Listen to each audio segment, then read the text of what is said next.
Did you miss your deadline to renew your Medicaid coverage?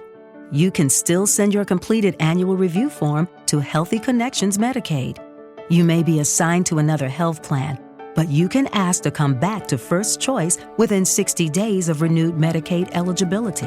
It's your family. It's your choice. First Choice is the right choice. Renew and choose us. Visit selecthealthofsc.com/renew to learn more.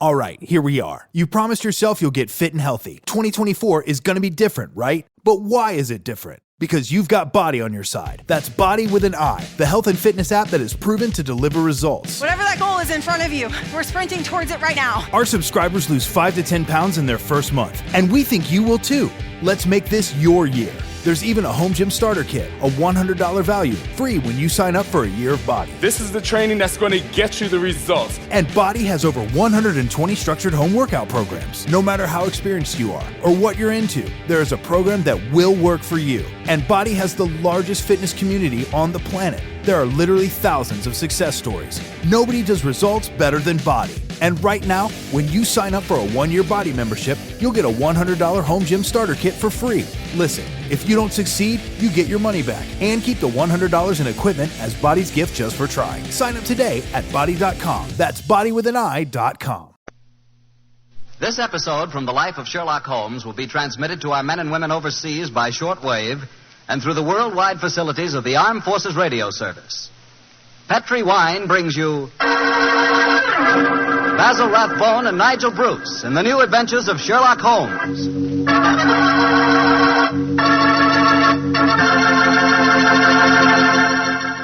The Petri family, the family that took time to bring you good wine, invites you to spend the next half hour listening to Dr. Watson tell us another exciting adventure he shared with his old friend, the world-famous detective, Sherlock Holmes. As for me, I'd like to leave you with one thought. Namely, the best way to begin a good meal is to start it off with a glass of Petri California Sherry. While you're waiting for dinner to be ready, just sit back, take it easy, and sip some of that wonderful Petri Sherry. Now, there's a wine. Hold that Petri Sherry to the light and look at that rich amber color. Smells good, too, doesn't it? And just wait for that first sip. What a flavor. No kidding, you'll find that Petri Sherry can turn the usual before-dinner lull into a real event. Petri Sherry is the best beginning a good meal ever had. Try it. And say, if you like your sherry dry, not sweet, just ask for Petri California Pale Dry Sherry. But no matter how you like it, you're sure to like it if the label says Petri. See for yourself.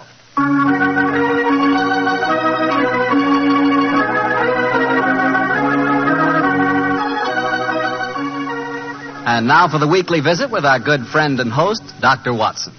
Tonight we find him on the stage of the Paramount Theater in Hollywood. Good evening, Doctor. Good evening, Mr. Bartell. If you've bought a victory bond, you're welcome. I have, Doctor. Now, what's the recipe for tonight's new Sherlock Holmes adventure? Well, now, let me see. Take equal parts of beautiful English countryside and black villainy. Mix them, add a dash of romance, a sprinkling of danger, season well with the usual theatrical condiments, and you have the case of the accidental murderess. Sounds like a tasty dish. How did the story begin, Doctor? On a beautiful summer day in 1895, Holmes had just concluded his famous investigation of the sudden death of Cardinal Tosca, an inquiry which was carried out at the express desire of His Holiness the Pope. And in consequence, the great man felt that a couple of weeks' rest in the heart of Warwickshire would be a pleasant change after our rather strenuous adventures in Italy. And so, Mr. Bartell, we went to Stratford-on-Avon. Oh, the home of Shakespeare, huh? Quite right, my boy. As a matter of fact, that was the reason that decided us to go there. Holmes was a great lover of the drama, and at the time my story begins, the Shakespearean festival was in full swing. For the first week, our life there was calm and peaceful. During the daytime, we visited the local places of interest, such as Anne Hathaway's cottage and Shakespeare's birthplace, and the evenings found us at the theater. It was on a Tuesday, I remember, during our second week's stay, that the trouble began. Holmes and I had gone for a walk through the nearby forest of Avon. He was in unusually good spirits that morning, and there was a distinct twinkle in his eye as he said...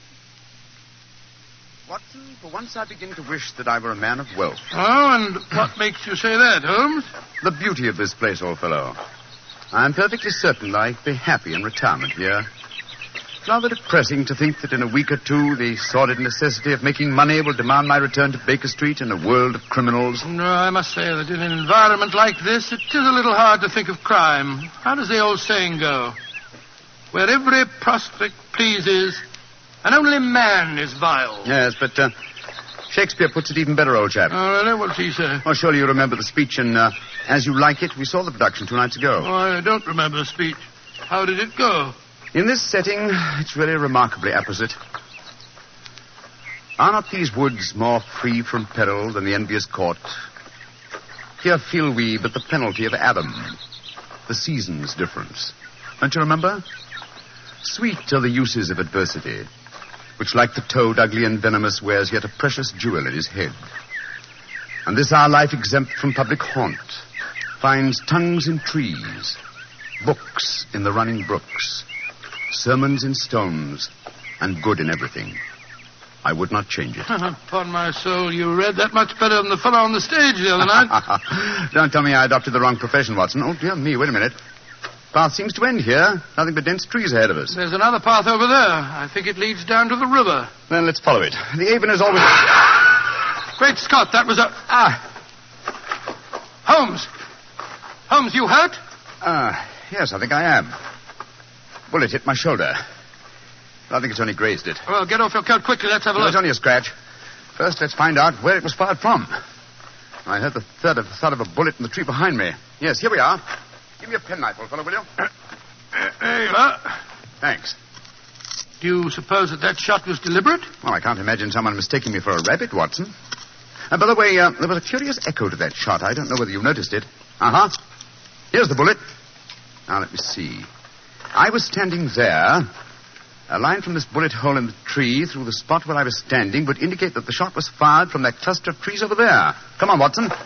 Let's see what a search discloses. Well, I wish you'd let me look at that shoulder before you start galloping all over the countryside, Holmes. You're bleeding quite profusely. Oh, plenty of time to look at it when we... Hello. Look over there. A man and woman running towards us across the clearing. Yes, and carrying guns. Yes, it looks as if it was an accident after all. Was anyone hurt? Yes, sir. My friend was hit in the shoulder. Oh, how dreadful. It's not a bad wound, is it? Oh, it's only a scratch, madam, I hope. But the blood on your coat. Well, just, how did this accident happen, sir? Well, we were out rabbit shooting. I was teaching my wife to use a rifle. I saw a rabbit scurry across the clearing. I raised the rifle and fired. It seemed to me, Geoffrey, that as I did so, you jolted my arm. Yes, I'm afraid I did, Alice. I was going to fire too, but as I raised my rifle, I jolted your elbow and sent your shot wild. I can't tell you how sorry I am, sir. Here's my card. Of course, we'll take care of any expenses that may be entailed. Well, the first thing to do is to find out how much damage has been done. You'd better take your coat off, old fellow. I don't think I can. Oh, he's badly hurt. No, it's just that... The man's fainted. Oh, this is dreadful. I have a horse and trap down the road. Excellent. Give me a hand with him, will you? I must get him to a hospital as fast as possible.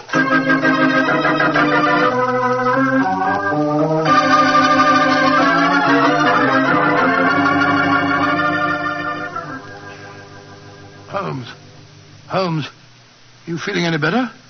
Has the nurse gone? Yes. She's bringing the house surgeon. And the man and his wife? They're down in the hospital waiting room. Oh. I found out their name. It's Markham. Then we're alone. Yes, old fellow. In that case, I can stop behaving as if I were at death's door. Holmes, you mean that you shammed that collapse just now? Yes, I did, Watson. Oh, spare me a little pity, old chap. My shoulder's confoundedly painful, I assure you. Well, I'm sure it is. But what made you pretend to faint? I recognized this Mrs. Markham, and I think she recognized me.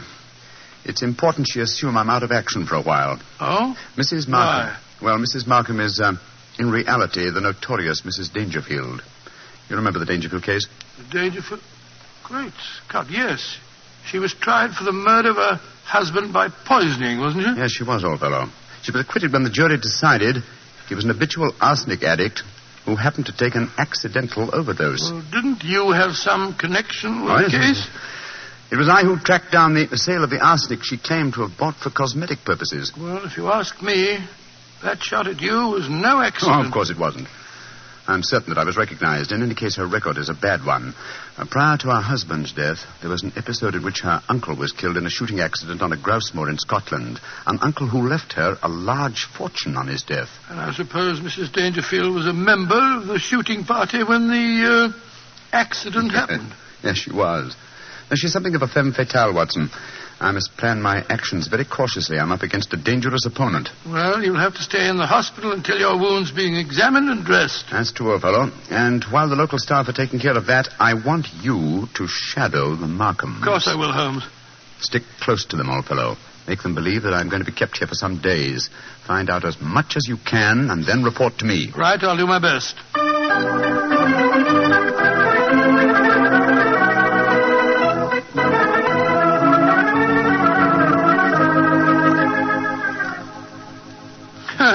It's awfully kind of you, Mrs. Markham, to insist on having me back to your house for lunch.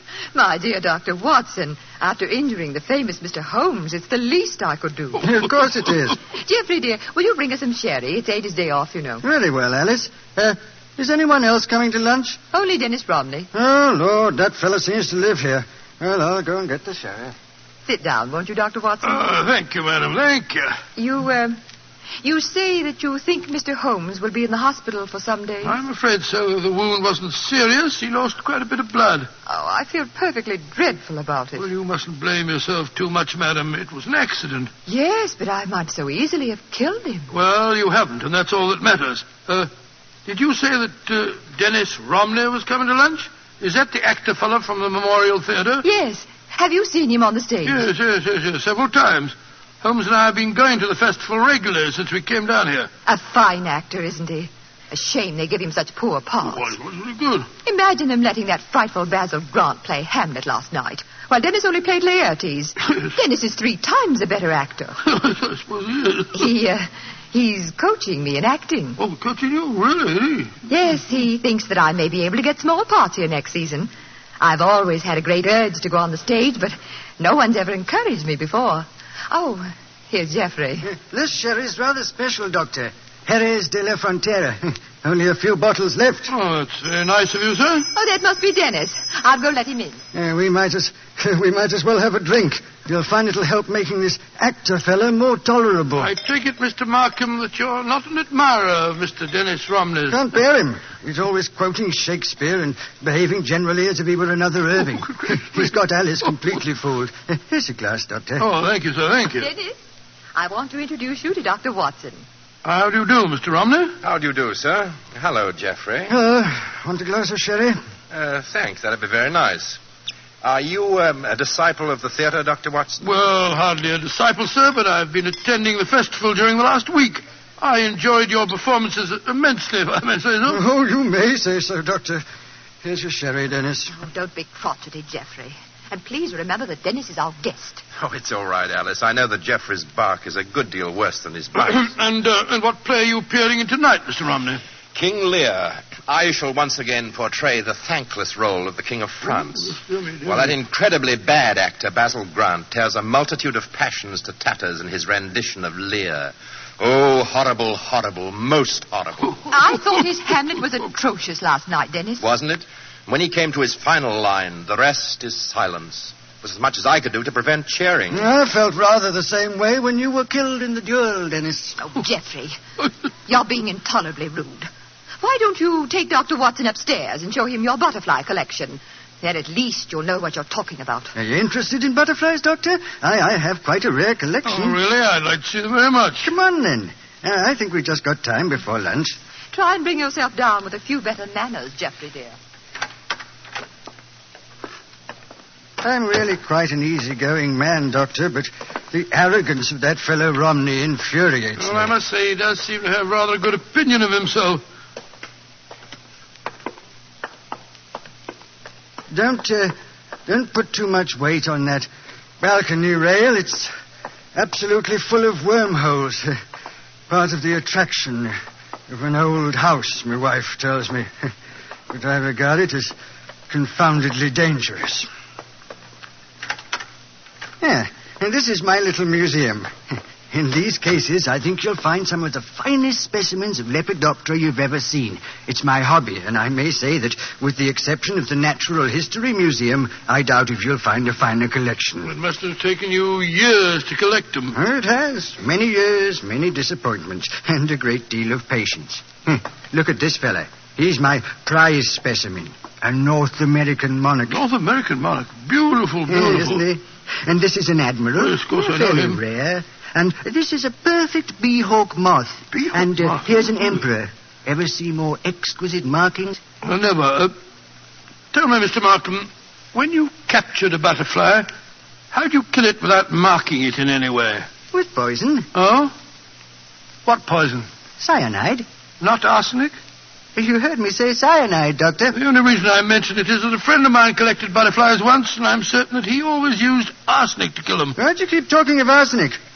You're trying to hint at something. No, my dear fellow. I was just curious, that's all. Yes. A trifle too curious, perhaps. There's the luncheon gong. Let's go downstairs again. I say, old man, I didn't mean to offend you. No, of course you didn't. But my nerves are a little on edge today. Must be that accident to your friend that's upset him. I really must get that balcony rail mended. Shh. Shh. What is it, sir? My wife. And young Romney. They're going into lunch. Listen. But, darling, why won't he understand? How can you expect him to, Jeffrey? Jeffrey has no imagination. He's never understood you. Well, Doctor, they say that listeners never hear good of themselves. You know, sometimes I wonder if my wife wouldn't like me out of the way. Let's go down to lunch, shall we?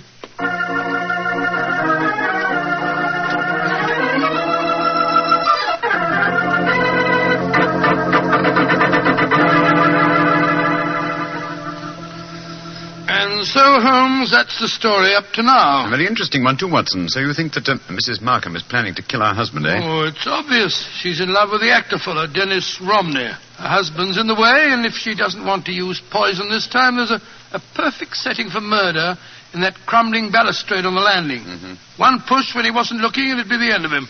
And no one could prove that she did it. A charming household. And Mr. Markham became very evasive, you say, when you mentioned arsenic. Yes. I said it deliberately, of course, to see how he'd react. If you ask me, he knows that his wife has arsenic in the house. And he was trying to protect her. You've exerted your charm sufficiently to arrange to see them again, I trust. Well, yes, as a matter of fact, I have. They're taking a picnic tea and going boating on the Avon this afternoon. They asked me to join them. Of course, I agreed. I just rushed back here to the hospital to report to you first. You've done splendidly, Watson, splendidly. Oh, thanks so much, Will. But I've been so busy telling you what I've found out that I haven't asked you about you. How are you feeling? Oh, I'm fine, old fellow, fine. What did the house surgeon discover? A very interesting fact. Look in the drawer beside my bed, will you? Great Scott, it's a bullet.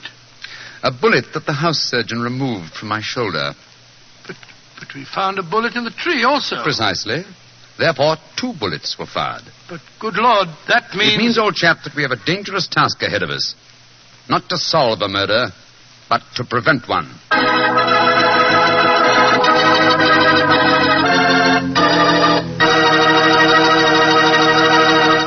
We'll hear the rest of Dr. Watson's unusual story in just a moment. Meanwhile, I'd like to remind you that good cooking becomes wonderful cooking if you serve your good food with a Petri wine. If you like a red wine, say with meat or any meat dish, try Petri California Burgundy. If white wine's your favorite, then you'll love Petri California Sauterne. It's wonderful. But Burgundy or Sauterne, whichever you prefer, it's just bound to be good if you see the letters Petri on the bottle. Because Petri wine is always good wine. And now, Dr. Watson, what happened next? We left you at Sherlock Holmes' bedside in the hospital. Did the picnic with Mr. and Mrs. Markham prove an exciting one? No, it was rather unpleasant, as a matter of fact. The 3 of them kept squabbling all the time, and just as we were coming home, something unforeseen occurred. Mr. Markham fell into the river. Well, pardon the old question, Doctor, but did he fall or was he pushed? It was hard for me to say. I had my back to him when he fell. Of course, we fished him out and rattled him back home in a trap as fast as we could. He changed his clothes at once, and as we sat round the fire a little later, I could see that he'd caught a chill. In fact, I recommended that he go to bed and stay there. Mrs. Markham agreed with me. Geoffrey, dear, I do wish you'd follow Dr. Watson's advice and go to bed. For the 5th time, Alice, I will not go to bed. I'm perfectly all right. No, it's no thanks to you and Dennis. What do you mean by that remark, Geoffrey? You know perfectly well what I mean. It wasn't an accident that I fell in the river just now. One of you two pushed me when I was struggling with the punt pole in the long reeds. Geoffrey, you're talking rubbish. Am I? You were in the boat, Dr. Watson. Didn't you see what happened? No, I didn't, sir. My back was turned to you when you fell in. Well, then we'll call it an accident. An accident that happened by a curious coincidence, just where the river is deepest and the reeds thickest. Geoffrey, I don't like your tone. You can accuse me of anything you like, but when you start suggesting that If Alice... you don't like the way I talk to my wife, I suggest that you don't come to my house. I'm going to get a scarf. I'm chilly. Dr. Watson, I must apologize for my husband's behavior. I don't know what's come over him. Oh, that's quite all right, Mr. Markham. I quite understand. Well, I wish I did. I don't mind him yelling at me, but he's being so abominably rude to you, Alice. The last couple of weeks, it's been getting worse than ever. I know. Ever since we had that argument about the insurance policies, he's been unbearable. Insurance? Yes, Doctor. We took out quite large policies on each other's lives recently. You didn't tell me that, Alice. Well, it was his idea. And yet when the insurance man came here, you'd have thought I was forcing him into taking out the policy. Insurance? Great Scott, You what, Doctor? Nothing, Mr. Markham. Nothing at all. Sounds as if you don't approve of insurance, sir. Oh, it's not that, Romney. It's just that I... Who can that be? I wasn't expecting anyone. Answer the door, Dennis, will you? Yes. Sounds as if Geoffrey has already done so. Alice, we have a visitor. Holmes, you shouldn't be up. Good evening, Mrs. Markham. Hello, Watson. Well, I'm delighted to see you, Mr. Holmes. Though I understood from your friend that you'd be in the hospital for several days. The constitution of an ox and the obstinacy of a mule, two characteristics of mine, have combined in making possible an early departure from the hospital. How do you do, Mr. Romney? I think I've seen you at the theatre. My name is Sherlock Holmes. How do you do, sir? You'll stay to supper, I hope. If it's not inconvenient, Mrs. Markham. Of course it isn't. I'll go in and arrange for it.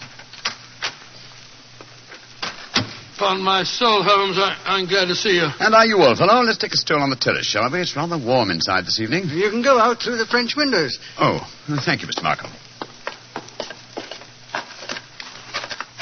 Holmes, are you quite sure that you're well enough to go walking about? Of course I am. You must tell me, Watson, what the latest developments are. In the meantime, I myself have not been idle. Yes, Watson, I think our stage is set, and I have a feeling that I may contribute to a rather dramatic last act curtain.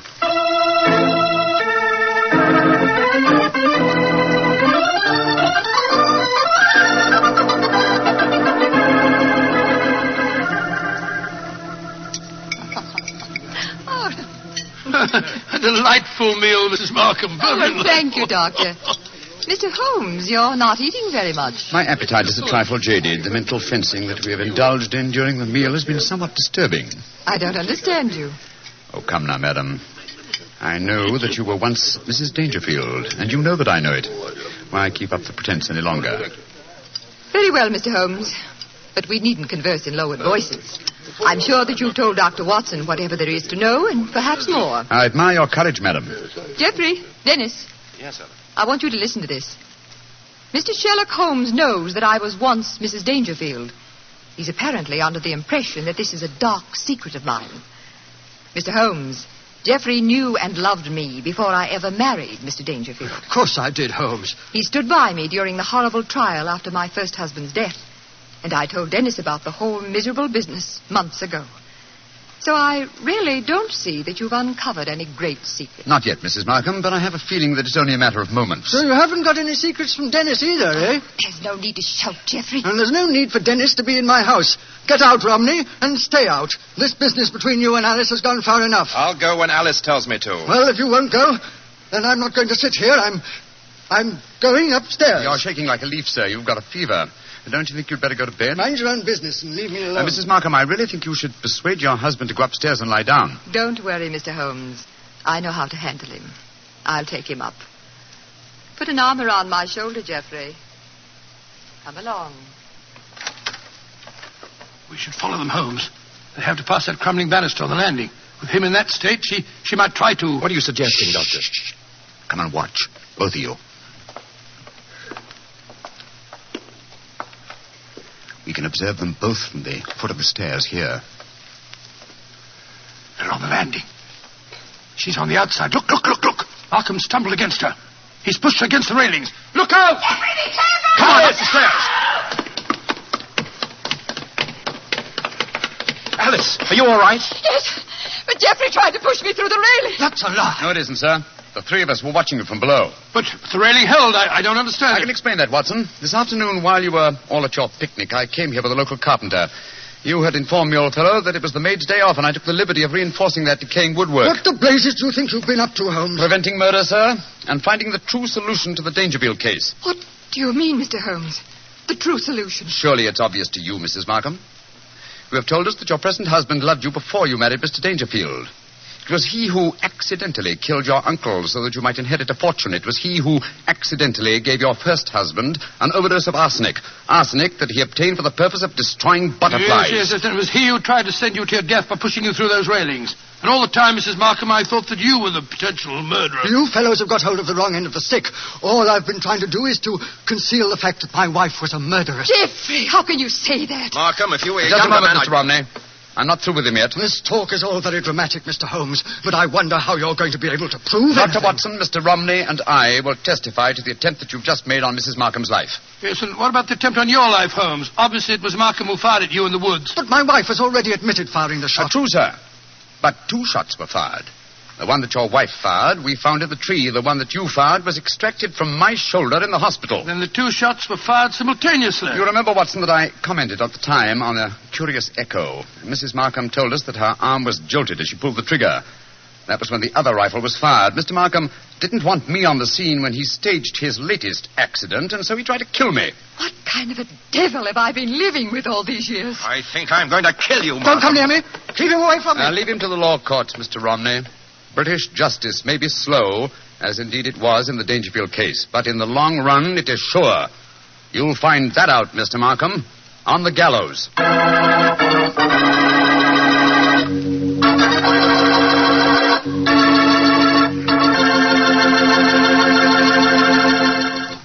Well, tell me, Doctor, did Mr. Markham finally end on the gallows? Yes, he did. And it might interest you to know that Mrs. Markham and Dennis Romney were married. A nice chap and a fine actor, that boy. Maybe that's what I should have been. An actor. To be or not to be, that is the question. Whether it is nobler in the mind to suffer... Well, what's the matter, Doctor? Don't you like it? The words are beautiful, but your delivery of them... Not good, huh? Not good, Mr. Bartell. Okay. I'd rather talk about Petri wine anyway. Now, there's something to really talk about. Petri wine. A wine with generations of winemaking behind it. That's a fact, you know. The Petri family started making Petri wine generations ago. Oh, way back in the 1800s. So they've had the time to develop the art of winemaking, and they've been able to hand down that art from father to son, from father to son. Yes, the Petri family really knows how to turn luscious, sun-ripened California grapes into clear, fragrant, delicious wine. And those letters, P-E-T-R-I, on the bottle, are the personal assurance of the Petri family that every drop of Petri wine is good wine. It's got to be. Because don't forget, Petri took time to bring you good wine. Well, Dr. Watson, what new Sherlock Holmes story are you going to tell us next week? Well, now, let me see. Next week, Mr. Bartell, I'm going to tell you an exciting adventure Holmes and I had in North Africa. It begins at the headquarters of the Foreign Legion and ends with a strange death in the Cafe of 1,000 Sighs. I call the story Murder in the Casbah.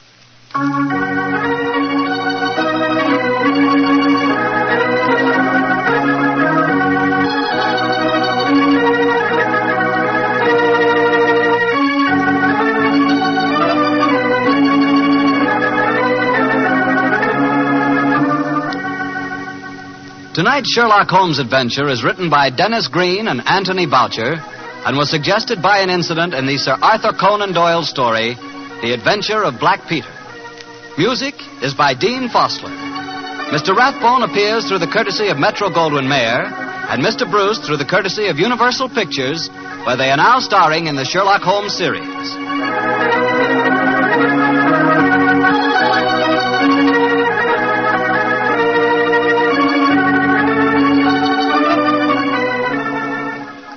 Petri Wine Company of San Francisco, California, invites you to tune in again next week, same time, same station. This is Harry Bartell saying goodnight for the Petri family.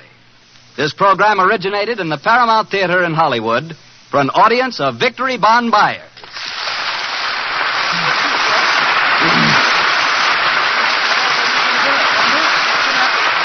This is the Mutual Broadcasting System.